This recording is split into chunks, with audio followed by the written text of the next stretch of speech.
Bom, pessoal, falei que eu ia fazer esse vídeo para resolver os exemplos 1, 2 e 3 aí de espaço gerado, né? Geração de espaço. Então, vamos lá. O primeiro exemplo aí. Verificar se esse conjunto S, formado pelos vetores x1, x2 e x3, geram o espaço R3 todo. Ou seja, se qualquer vetor do R3 pode ser escrito como combinação linear desses três vetores. Então, vamos ao exemplo número 1, tá? Então, a gente vai escrever um vetor genérico, que é o x, y, z, do R3. Ele vai ter que ser igual a uma constante que multiplica o primeiro vetor, que é 1, 2, 1, mais outra constante que multiplica o segundo vetor, 1, 0, 2, mais outra constante que multiplica o terceiro vetor, 1, 1, 0. Tá? Isso vai nos produzir um sistema linear. Então, vamos a ele. Então, a gente vai ter aqui o x, y, z igual a um A, né, mais B mais C, que é a primeira coordenada, multiplicando aí, né? A mais B mais C, primeira coordenada. Segunda coordenada, 2A, mais 0B, não vou escrever, mais C.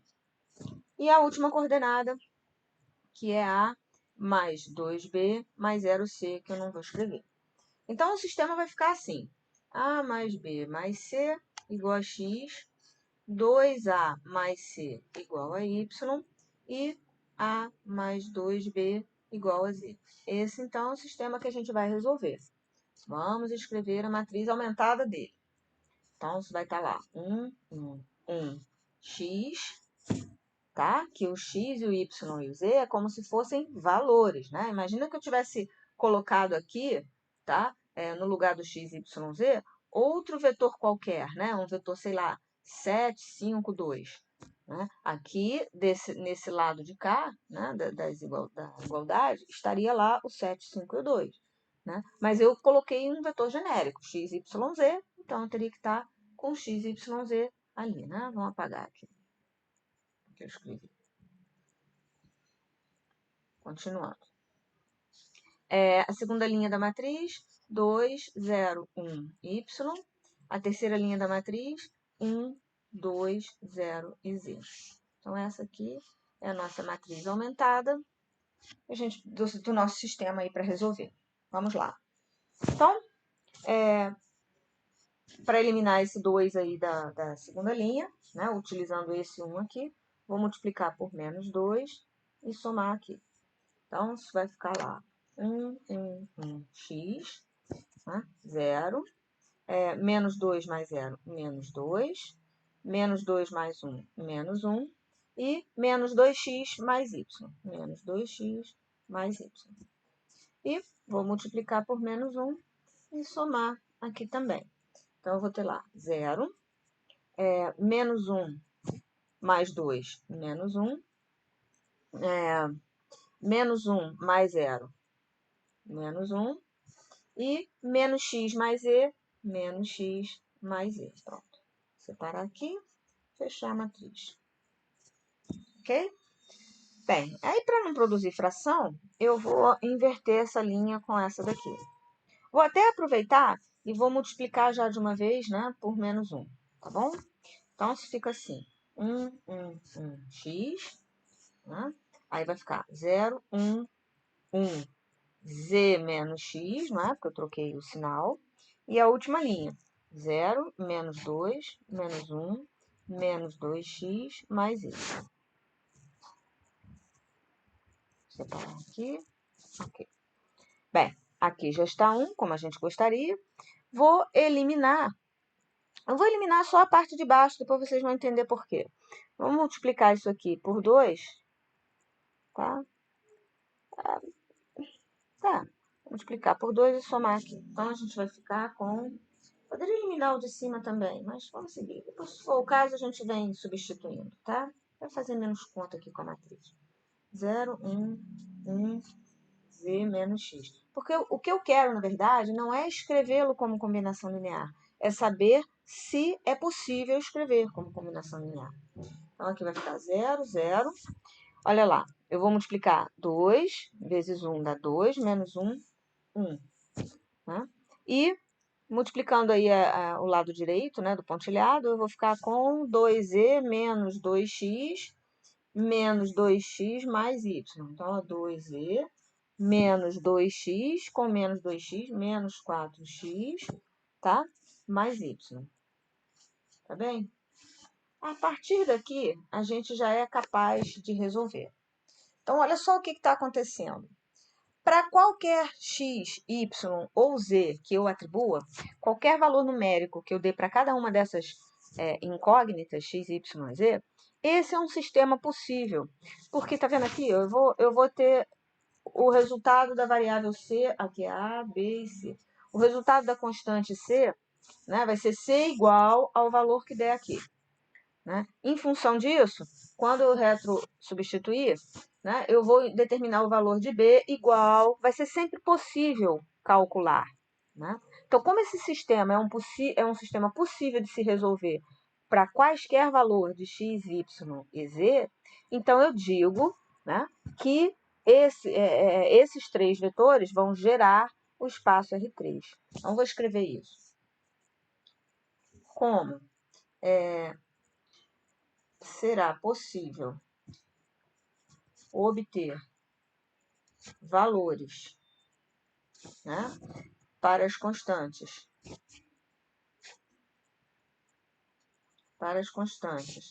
A, B e C para quaisquer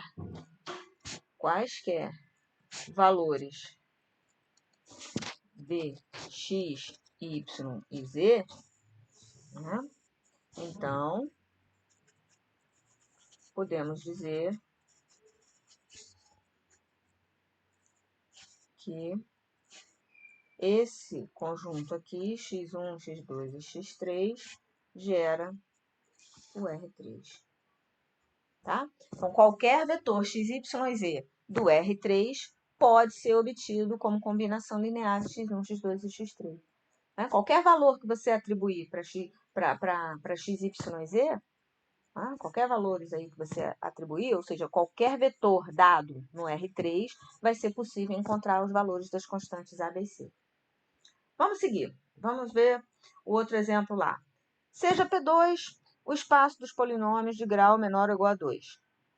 Então, S é P1 de T, P2 de T, onde P1 é esse vetor aí, P2 esse vetor aqui. Verifique se S gera P2. A gente ainda não fez um exemplo envolvendo polinômio, né? Então, vai ser legal isso aí. Número 2. A gente vai ter lá, então, vamos lá.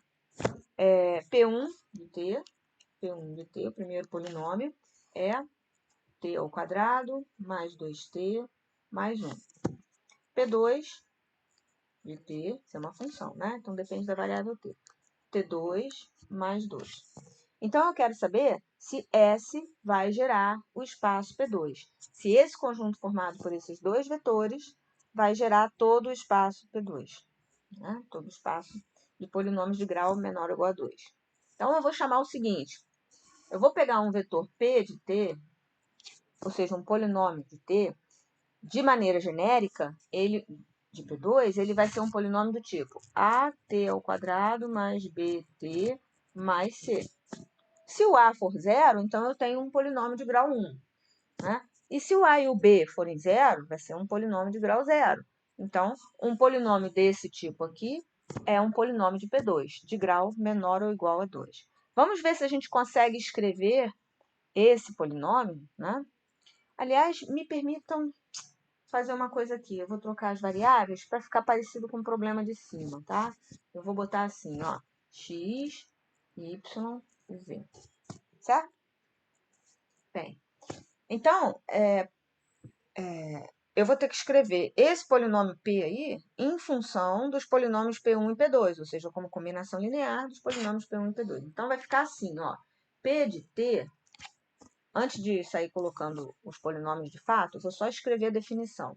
Para ser escrito como combinação linear de P1 e P2, teria que estar assim, uma constante vezes P1 de T, mais outra constante vezes P2 de T, correto? Então, vamos reescrever. Então, eu tenho lá x, T2, mais YT, mais Z, Isso tem que ser A que multiplica. Aí o primeiro polinômio, que é t ao quadrado mais 2t mais 1. Né? Mais B vezes o segundo polinômio, que é t ao quadrado mais 2. Vamos desenvolver essa expressão aí. Vai ficar x t ao quadrado mais yt mais z. Isso é igual a, distribuindo A lá dentro do polinômio, fica assim, at ao quadrado mais 2at mais A. Mais, agora vou distribuir o B. bt ao quadrado mais 2b. Vamos agrupar os termos de mesmo grau. Então, vamos lá. xt ao quadrado mais yt mais e. Isso tem que ser igual a mais b t ao quadrado, né? Considerando esse aqui e esse aqui, tá? Agora os polinômios de t, né? Desculpa, os termos em t. Mais, só tenho 2at, então só vou escrever ele, 2at. E agora os termos independentes, que seria a mais b, a mais 2b. Pronto. Para esse polinômio aqui ser igual a esse polinômio aqui, o que a gente precisa ter? A mais b tem que ser igual a x, comparando os termos de grau 2, né, do t ao quadrado. Eu tenho que ter 2a igual a y, comparando os termos em t, e os a mais 2b tem que ser igual a z, né? Comparando os termos independentes. Bem, a gente pode aí, eu acho que vai ficar mais fácil a visualização, né? Talvez, usando a matriz aumentada mesmo. Então, são só duas constantes, então eu tenho lá 1x, certo? 1, 0, y. E por último, 1, 2, z.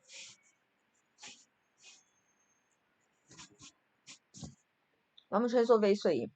Vou usar esse 1 aqui para eliminar este e este. Então, vou multiplicar aqui por menos 1 na primeira passagem, né? Somar aqui. Então, isso fica 1x, tá? Aí, esse aqui, 0, 1 e y menos x. E no de baixo vai ser a mesma coisa, porque também é 1. Então, 0, menos 1 mais 2, 1. E menos x mais e, menos x mais e. Tá claro? Olha só, aqui é que a gente tem que observar isso aí. Olha essas duas linhas aqui. Para que esse sistema seja possível, né, para que eu encontre os valores das constantes A e B, tá? O y menos x vai ter que ser igual ao menos x mais e. Né? Então, para quê? Para que o sistema tenha solução, tá? Devemos ter y menos x igual a menos x mais e. Aí eu já estou impondo uma situação. Ó, eu vou cortar o x, então o que vai ter que acontecer? Ou seja, né, o y vai ter que ser igual a z. Então eu já estou impondo uma condição, tá? Para o meu polinômio p, genérico aqui, ó. Ou seja, esses dois vetores, o P1 e o P2, só vão conseguir gerar vetores onde eu tiver o y igual a z. Né? Se isso não acontecer, não vai ser possível escrever o polinômio P como combinação linear dos dois. Então, é o que está escrito aqui na definição, olha só. Vou voltar aqui para vocês verificar isso, tá? Ó, determine se x é uma combinação... Aqui, eu estou aqui em B. Determine se x é uma combinação linear dos vetores de S para qualquer escolha das constantes arbitrárias. Se houver solução somente para certos valores de alguma constante, então S não vai gerar V. Tá? Então, ou seja, né, eu vou ter que ter aqui, para que tenha solução, né, eu vou ter que ter o y igual a z. Então, né, P1 e P2 só vão gerar polinômios da forma,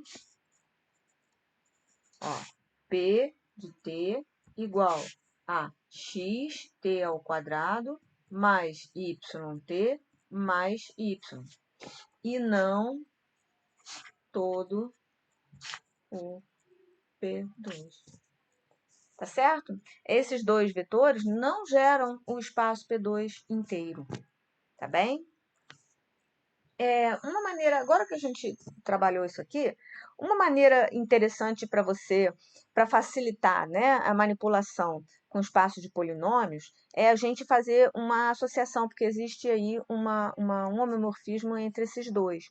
Tanto, por exemplo, no caso do espaço P2, eu posso trabalhar como se eu estivesse no espaço R3, certo? Porque, tipo assim, P2, né, homeomorfo ao R3. Por quê? Porque se eu escrevo um polinômio do tipo xt ao quadrado mais y, ficou feio aqui, peraí, eu ia escrever x, mais yt mais z, né, eu posso associar esse polinômio a um vetor do R3 do tipo x, y, z. Aqui o coeficiente de t ao quadrado, aqui o coeficiente de t e aqui o termo independente, tá? Então, eu poderia ter lançado, né, por exemplo, esse polinômio P1 aí, olha, vou botar aqui em vermelhinho, não, vermelho. Esse polinômio P1, ele poderia ser escrito como o vetor do R3, 1, 2, 1, tá? Esse polinômio P2 aqui, ele poderia ser escrito como um vetor do R3, assim, ó, 1, 0, 2, tá ok? E aí eu poderia resolver esse mesmo problema, né, da maneira como a gente resolveu esse aqui, o de cima, né, o primeiro exemplo. Tá bom? Só para fazer aí uma associação com vocês. Se tiver algum polinômio para resolver depois, a gente pode lançar mão desse artifício. Vamos ver o terceiro exemplo. Conjunto S dos vetores E1, E2 até o En, onde E1, E2 e En são os vetores unitários do Rn. Tá? Então, S gera o Rn. Isso é fácil de ver, tá? Eu vou escrever aqui para vocês. O exemplo, vou botar aqui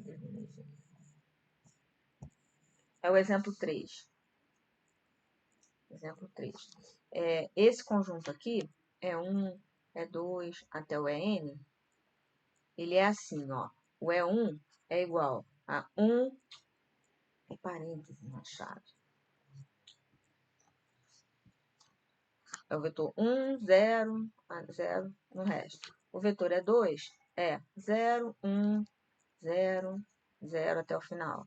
Entendeu? Até o vetor En, que vai ser 0, 0, etc, 0, 1. Tá?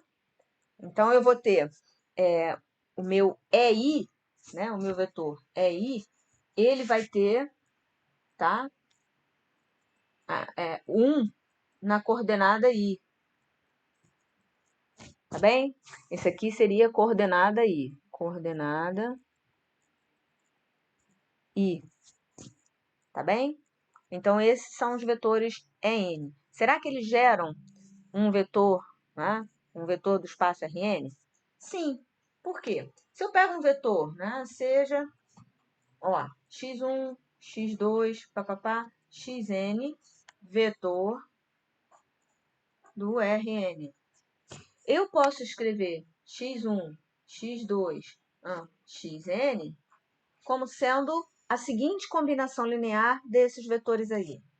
x1, que multiplica, é 1, mais x2, que multiplica, é 2, etc., até o xn, que multiplica o En. Fazendo, por exemplo, tá? Por exemplo, no espaço R3. Tá claro? No R3 é IJK, tá? Mas aí o vetor I é como se fosse o E1, que é esse aqui. 1, 0, 0. Isso aqui eu vou colocar assim. O vetor J, que seria o correspondente ao E2, é o 0, 1, 0. tá? E o vetor K, que é o correspondente ao E3, aí é o 0, 0 e 1. Tá entendido?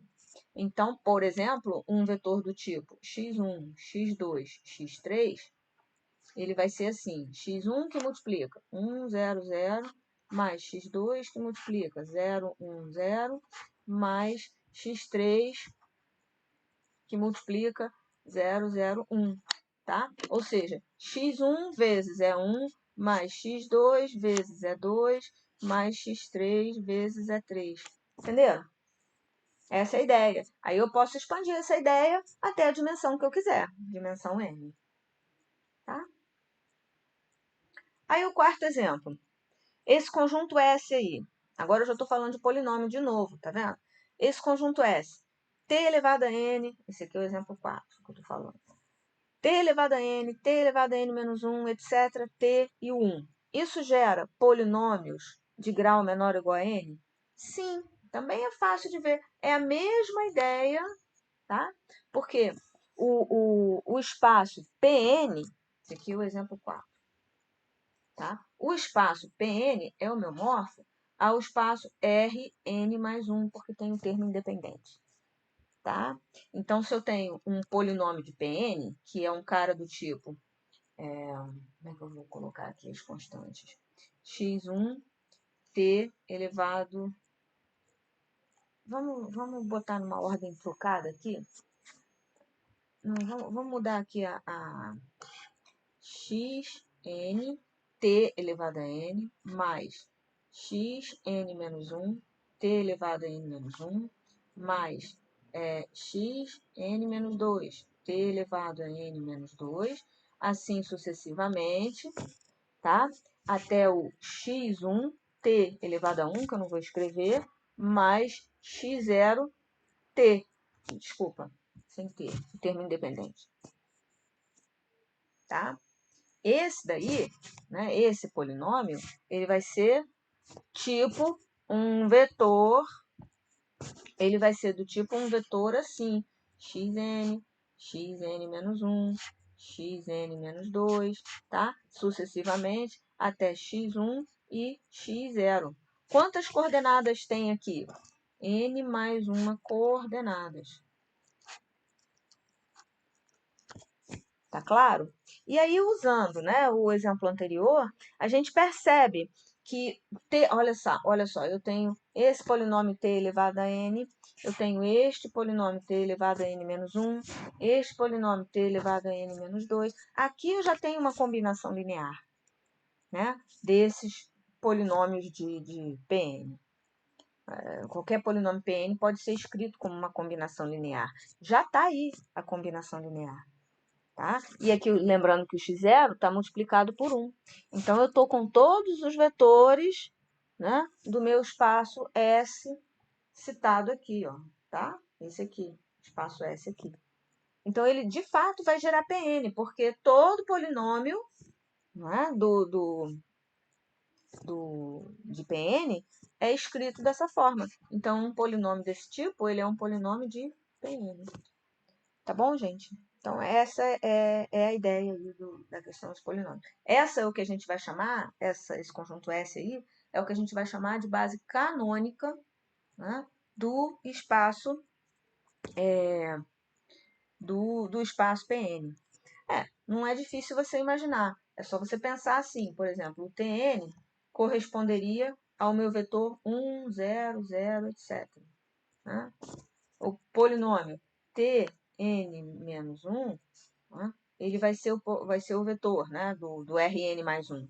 0, 1, 0 e 0 até o final.